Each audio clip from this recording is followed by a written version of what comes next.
student, here we are again with the rest video of the chapter democracy class 7 for class 7. So ये जो हमारा ये second next lecture है students democracy के लिए, जो मैंने क्लास 7th के लिए लास्ट प्रिपेयर किया था, उसके बाद से जो उसका रेस्ट ऑफ द पार्ट है उसको हम आज कंटिन्यू करेंगे इस लेक्चर में. ठीक है, आई होप कि आप इसे ध्यान से सुनेंगे और इसे समझेंगे. तो एक बार मैं आपको थोड़ा सा वाइंड अप करके रिवाइज कर देती हूँ कि लास्ट जो हमने कंटेंट पढ़े थे डेमोक्रेसी से रिलेटेड, वो कंटेंट हमने पढ़े थे कि वर्ल्ड में कितने टाइप्स के गवर्नमेंट के फॉर्म्स होते हैं. ठीक है, तो गवर्नमेंट के हमने 3 फॉर्म्स पढ़े थे, डेमोक्रेसी, मोनार्की, डिक्टेटरशिप, जिसमें मैंने आपको डेमोक्रेसी को भी एक्सप्लेन कर दिया था, मोनार्की को भी एक्सप्लेन कर दिया था और डिक्टेटरशिप को भी मैंने उसमें एक्सप्लेन कर दिया था. ये तीनों कंटेंट मैं आपको एक्सप्लेन करके बता चुकी थी. और उसके बाद जो हमारा 2 पार्ट रह गया था वो था ओरिजिन, और उसके बाद हमें पढ़ना था की एलिमेंट्स. ठीक है, तो आज हम जो अपना कंटेंट रेडी करने जो स्टार्ट करने जा रहे हैं वो हम करने जा रहे हैं ओरिजिन ऑफ द डेमोक्रेसी, यानी कि जो लोकतंत्र है उसका जो उसकी उत्पत्ति, उसका जो ओरिजिन है वो कहाँ से हुआ है. ठीक है, तो अगर हम बैक में जाकर ट्रेस करें तो इसका जो ओरिजिन है डेमोक्रेसी का वो एंशियंट ग्रीक सिविलाइजेशन से मिलता जुलता है काफी कुछ. और ये जो वर्ड डेमोक्रेसी है वो आपको पहले ही बता चुकी थी मैं कि वो ग्रीक ओरिजिन वर्ड है. ठीक है, और एक ये सबसे प्राचीन, सबसे ओल्ड एंशियंट ग्रीक सिविलाइजेशन जितना ही पुराना है, जितनी हमारी ग्रीक सिविलाइजेशन पुरानी है उतना ही डेमोक्रेसी जो वर्ड है, या आप ये सोच लीजिए जो फॉर्म ऑफ गवर्नमेंट है ये उतना ही पुराना है, as old as Greek civilisation. ठीक है, तो अर्लीस्ट डेमोक्रेसी सिस्टम जो है, जो सबसे पहला सबसे नया डेमोक्रेसी का जो सिस्टम है वो कहाँ एमर्ज हुआ था? ग्रीक के ही एक शहर में, एथेंस. ठीक है, देखिए मैंने मेंशन भी किया हुआ है कि ग्रीक सिटी एथेंस में सबसे अर्लीस्ट डेमोक्रेसी का जो सिस्टम है वो एमर्ज हुआ है, जहां पर ये देखा गया है या वहां से हमें ये एविडेंस मिले हैं कि एथेंस जो शहर है वहां के जो एडल्ट मेल पॉपुलेशन हुआ करती थी वो अपनी एक असेंबली बना लेती थी, अपनी एक सभा बना लेती थी, और उसके अंदर उस सभा में ये मेल जो पॉपुलेशन है ये पार्टिसिपेट करते थे और सारे डिसीजन मेकिंग प्रोसेस में डायरेक्टली पार्टिसिपेट करते थे. तो इज इट क्लियर कि डेमोक्रेसी में लोगों का ही डायरेक्ट पार्टिसिपेशन होता है. तो यहाँ पर जो डेमोक्रेसी का मेन एक जो मीनिंग है, जिसमें डेमोक्रेसी में कहते हैं लोगों का शासन होता है, लोग खुद डिसीजन लेते हैं, तो यहाँ पर भी यही पाया गया है कि एथेंस में जो एविडेंस पाए गए हैं एडल्ट मेल पॉपुलेशन के असेंबली बनाने के और उसमें डिसीजन लेने के, वो एक्चुअली बिल्कुल आज के मॉडर्न फॉर्मेट में डेमोक्रेसी से बहुत ज्यादा मैच करता है. ठीक है, इसके बाद अगर हम और रिमार्केबली और ज्यादा एविडेंस पाना चाहें तो इंडिया में भी जो हमारा एंशियंट इंडिया है वहां पर भी डेमोक्रेसी के काफी सारे जो भी जो डेमोक्रेसी से रिलेटेड चीजें हैं वो इंडिया में भी पाई गई हैं.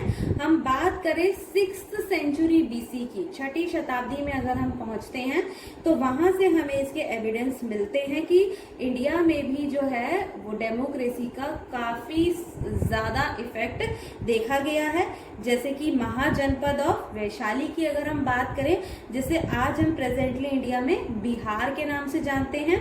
ठीक है, was the world first Republic, वो वर्ल्ड का, संसार का पहला गणराज्य था, या हम जिसको गणतंत्र कह सकते हैं, गणतंत्र राज्य है. हम किसकी बात कर रहे हैं? महाजनपद ऑफ वैशाली. उसके बाद आपने संघा के नाम सुने होंगे, गणा के नाम सुने होंगे, पंचायत सिस्टम जो आज भी हमारे गांव में, हमारे विलेजेस में काफी ज्यादा पॉपुलर है.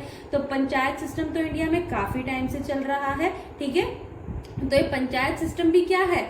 उस समय का जो पुराने तरीके का ओल्ड मेथड का डेमोक्रेसी सिस्टम है, और उसी पंचायत सिस्टम को हमने आज के टाइम पर, जैसे 17th सेंचुरी में ही सिस्टम शुरू हो गया था पार्लियामेंट्री सिस्टम, वो किस चीज का एग्जाम्पल है? डेमोक्रेसी का ही है। तो हमारे ओल्डेस्ट सिस्टम में क्या चलता था? पंचायत सिस्टम चलता था, और अब जब हम मॉडर्न सिस्टम में आ गए हैं तो डेमोक्रेसी का हमें नया फॉर्मेट मिलता है पार्लियामेंट में, जिसमें हम दो हाउस देखते हैं, House of Lords and House of Common. ठीक है, हाउस ऑफ कॉमन मतलब लोकसभा और हाउस ऑफ लॉर्ड मतलब राज्यसभा। तो अब रिलेट कर पा रहे हैं कि हमारा डेमोक्रेसी है वही, लेकिन टाइम टू टाइम धीरे धीरे क्या होता गया है कि हमने उसको जो है थोड़ा थोड़ा सिचुएशन के हिसाब से चेंज किया है। ठीक है ना। तो अब हम स्टार्ट करते हैं अपना अगला इम्पोर्टेंट जो कंटेंट है, वो है डेमोक्रेसी के की एलिमेंट्स क्या हैं, यानी कि डेमोक्रेसी का विशेष महत्व किन चीजों से पहचाना जाता है, कि डेमोक्रेसी को इतना इंपॉर्टेंस क्यों दिया जाता है, इतना महत्व क्यों दिया जाता है, कौन कौन से तत्व हैं, कौन कौन से एलिमेंट्स हैं, मेन की एलिमेंट्स मतलब मेन तत्व वो कौन से हैं जिनसे हम पहचान कर सकते हैं कि किसी कंट्री में डेमोक्रेसी एग्जिस्ट करती है। ठीक है, तो हमारे पास वो की एलिमेंट्स में है formal equality, decision making, accommodation of differences, enhance human dignity, universal adult franchise, elections आ जाते हैं और पॉलिटिकल पार्टीज आ जाती हैं। ठीक है, तो अभी हम इम्पॉर्टेंट एलिमेंट्स को पढ़ते हैं। ठीक है, सबसे पहले हम जाएंगे फॉर्मल इक्वालिटी में, जिसमें मैंने कुछ डॉट्स में यहाँ पर मेंशन किए हुए हैं, like justice for all. Formal equality का मतलब क्या है? डेमोक्रेसी की थीम ही किस पर डिपेंड करती है? डेमोक्रेसी की थीम डिपेंड करती है इक्वालिटी पर और जस्टिस पर, यानी कि सभी को न्याय मिलना चाहिए, equal protection of the law and equality before the law. कानून के सामने हर कोई एक समान है और कानून हर किसी को एक समान ही जस्टिस देता है। किसी का स्टेटस, किसी की पोजीशन कोई मैटर नहीं करती है।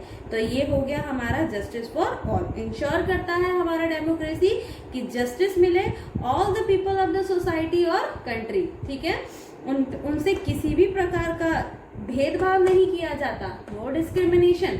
डिस्क्रिमिनेशन किस किस बेसिस पर होता है?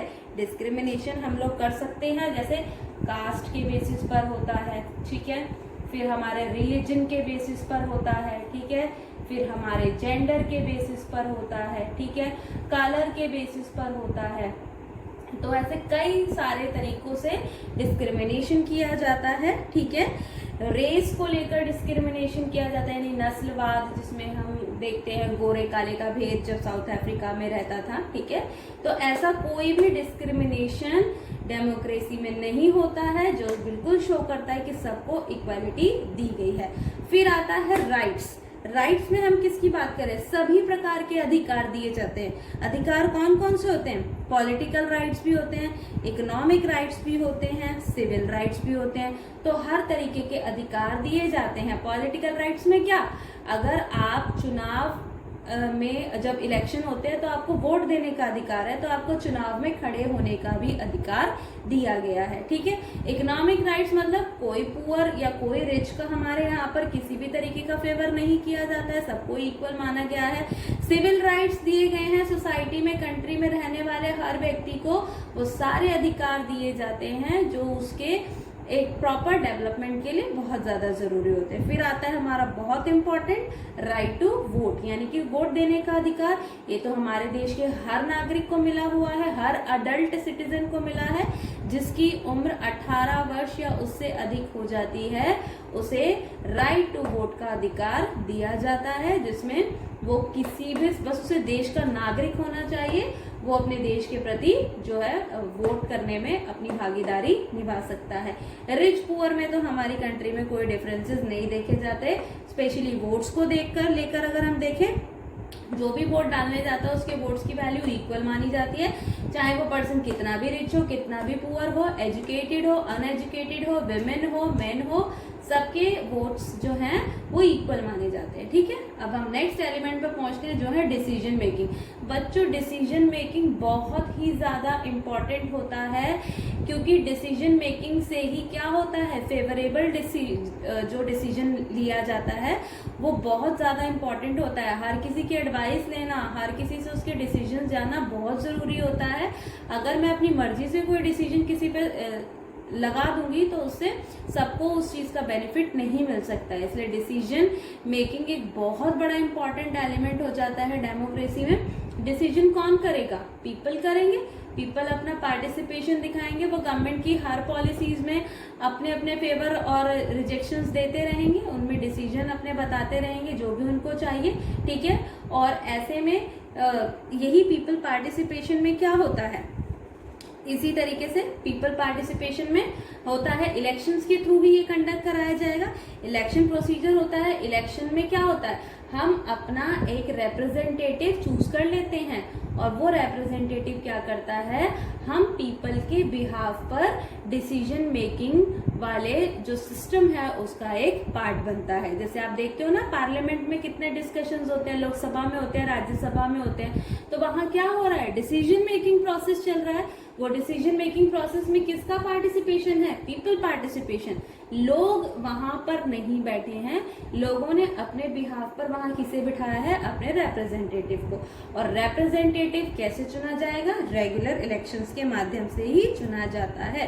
तो रेगुलर इलेक्शंस होना भी डेमोक्रेसी की एक बहुत बड़ी पहचान है। ओके, तीसरे कंटेंट पे आते हैं, एकोमोडेशन ऑफ डिफरेंसेस। भारत एक विविधताओं भरा देश है बच्चों, अलग अलग कास्ट के, रिलीजन के लोग यहाँ पर रहते हैं, जिस वजह से डिफरेंसेस बढ़ जाते हैं। जब ये डिफरेंसेस बढ़ते हैं तो उनके बीच में एकोमोडेशन करना बहुत डिफिकल्ट हो जाता है। एकोमोडेशन मतलब जो उसमें एडजस्टमेंट करना बहुत डिफिकल्ट हो जाता है। तो डिफरेंसेस को सेटल्ड करने के लिए एक ही हमारे पास ऑप्शन है, और वो ऑप्शन है हमारे पास डेमोक्रेसी। ठीक है, डिफरेंसेस कहाँ कहाँ सेटल किए जाते हैं, अलग अलग रीजन्स को लेकर, अलग अलग रिलीजन्स को लेकर, लैंग्वेजेस को लेकर कॉन्फ्लिक्ट होते हैं, झगड़े होते हैं, प्रॉब्लम्स क्रिएट हो जाती हैं। कास्ट को लेकर तो आप देखते ही रहते हो, कभी ना तो कभी कोई न्यूज हमारे सामने आई जाती है। कल्चर हमारे यहाँ वास्ट है, डिफरेंट तरीके के कल्चर है। जेंडर को भी लेकर कई बार आर्ग्यूमेंट स्टार्ट हो जाते हैं। तो अलग अलग ग्रुप के जो पीपल हैं, इन सब ने अपने अपने ग्रुप्स बना रखे हैं। कोई अपने आप को सुपीरियर बोलता है, दूसरे को इंफीरियर बताता है। तो ऐसे में ना ये ग्रुप्स के बीच में जो हैंडल करना सिचुएशन ना बहुत मुश्किल हो जाता है। ठीक है, तो ये डिफरेंसेस सिर्फ किसकी वजह से सेटल्ड हो पाए हैं, डेमोक्रेसी। डेमोक्रेसी ही इन सब का एक पीसफुल सॉल्यूशन देती है कि ये प्रॉब्लम खत्म हो। और ये प्रॉब्लम कैसे डेमोक्रेसी ने खत्म की है, इक्वालिटी से। आ गया वही चीज, देखो उनको डिसीजन मेकिंग में पार्टिसिपेट कराया है, उन्हें इक्वालिटी दी है, तो ये डिफरेंसेस को एकोमोडेट कर देती है। एनहेंस ह्यूमन डिग्निटी, ये तो हमने लास्ट वाले लेक्चर में भी देखा था कि डेमोक्रेसी का सबसे बड़ा स्टार मार्क सिंबल क्या है, रूल ऑफ द पीपल। ये बहुत बड़ी क्वालिटी हो जाती है जो मोनार्की में और डिक्टेटरशिप में नहीं मिलती है। तो फिर रूल बाय द पीपल बहुत इंपॉर्टेंट है। ये डेमोक्रेसी, जब हम लोग शासन करेंगे, पीपल रूल करेंगे, तो मनुष्य की डिग्निटी, इंसान का सम्मान, मान सम्मान तो वैसे ही इनहेंस हो जाएगा, वैसे ही बढ़ जाएगा। ठीक है, इक्वालिटी तो मिल ही रही है। देखिए फॉर्मल इक्वालिटी में जस्टिस मिल रहा है, डिस्क्रिमिनेशन नहीं हो रहा, सभी प्रकार के राइट्स मिल रहे हैं, सबसे बड़ा राइट टू वोट दिया जा रहा है। तो इन सब से किसकी पहचान बढ़ रही है, इसमें किसकी गरिमा बढ़ रही है, इसमें मनुष्य की गरिमा बहुत ज्यादा बढ़ जाती है। इक्वल स्टेटस सबको मिलता है, ये डेमोक्रेसी ही मेंटेन करके रखती है। ठीक है, फिर आता है अगला की एलिमेंट, यूनिवर्सल एडल्ट फ्रेंचाइजी। बच्चों अगर आप ये वर्ड आपको बहुत ज्यादा डिफिकल्ट लगता हो तो यूनिवर्सल एडल्ट फ्रेंचाइजी को हम इजी फॉर्मेट में पढ़ते हैं पावर टू वोट, यानी कि राइट टू वोट या पावर टू वोट, जिसके पास वोट देने की शक्ति आ जाती है उसे हम कहते हैं यूनिवर्सल एडल्ट फ्रेंचाइजी। यूनिवर्सल मतलब यूनिवर्सल में मेन भी आ जाते हैं और विमेन भी आ जाते हैं, दोनों। एक समय ऐसे था जहां मैं आपको एथेंस में बता रही हूँ, एडल्ट मेल पॉपुलेशन, सिर्फ पुरुषों को ही अधिकार होता था असेंबली बनाने का और डिसीजन लेने का, लेकिन यहाँ पर उसे क्या कर दिया है, डेमोक्रेसी ने यूनिवर्सलाइज कर दिया है, यानी मेन और विमेन दोनों को ही वोटिंग राइट्स दिए हुए हैं। ठीक है, तो पावर टू वोट मिली है टू एडल्ट। एडल्ट में जो 18 वर्ष के हो चुके होते हैं, 18 वर्ष या उससे अधिक आयु के जो नागरिक हो जाते हैं, चाहे वो मेन है विमेन है, रिच पुअर को कोई डिफरेंस मैटर नहीं करता, उसे कहा जाता है यूनिवर्सल एडल्ट फ्रेंचाइजी। इसके बाद आता है हमारा नेक्स्ट एलिमेंट जिसे हम कहते हैं इलेक्शन। बच्चे इलेक्शन डेमोक्रेसी को बहुत स्ट्रेंथ देता है, क्योंकि अगर इलेक्शन कंडक्ट नहीं होंगे तो जो हमारी गवर्नमेंट है ना वो कभी भी अपनी पोटेंशियल के हिसाब से काम नहीं करेगी, क्योंकि उसको पता है कि अगर एक बार वो सत्ता में आ जाती है तो सत्ता में आने के बाद अपनी पावर का मिसयूज करना शुरू कर देती है और लोगों के फेवर में काम करना बंद कर देती है।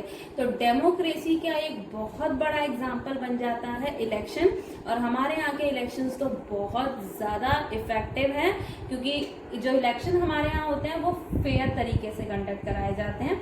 ठीक है, फेयर तरीके से कराना बहुत जरूरी है कि किसी पावरफुल पार्टी का यहाँ पर कोई भी ज्यादा असर ना दिखाई दे। तो इलेक्शन कंडक्ट कराने की जिम्मेदारी किसकी है? जो फेयर तरीके से इलेक्शन कंडक्ट कराए। तो बच्चों ये बात ध्यान रखना कि कोई भी सरकार इलेक्शन कंडक्ट नहीं कराती है। इलेक्शन कराने की जिम्मेदारी एक इंडिपेंडेंट बॉडी की है, जो है इलेक्शन कमीशन ऑफ इंडिया। ठीक है, इलेक्शन कमीशन ऑफ इंडिया जो है ये भारत में चुनाव करवाता है। ठीक है, ये इसका बहुत बड़ा एक असेंशियल फीचर है। ये किसी भी पॉलिटिकल पार्टी का फेवर नहीं करता। ठीक है, इलेक्शन की डेट अनाउंस करने से लेकर इलेक्शन के जो सिंबल होते हैं ना, आपने देखा होगा पार्टी को सिंबल मिलते हैं, किसी को फूल दिया जाता है, किसी को लैंप, झाड़ू, टॉर्च, चम्मच, इस तरीके के सिंबल दिए जाते हैं। वो सिंबल भी कौन प्रोवाइड करता है? इलेक्शन कमीशन ऑफ इंडिया ही करता है। और इलेक्शन कंडक्ट भी कौन कराता है? Election commission of India. Result भी कौन अनाउंस करवाता है? Election commission of India. तो किसी पॉलिटिकल पार्टी के लीडर का, कोई पावरफुल पर्सन का कोई रोल नहीं होता इलेक्शन कंडक्ट कराने में। ये जिम्मेदारी सिर्फ इलेक्शन कमीशन ऑफ इंडिया की ही है। और ये भी ध्यान रखिए कि चुनाव रेगुलर तरीके से होने चाहिए।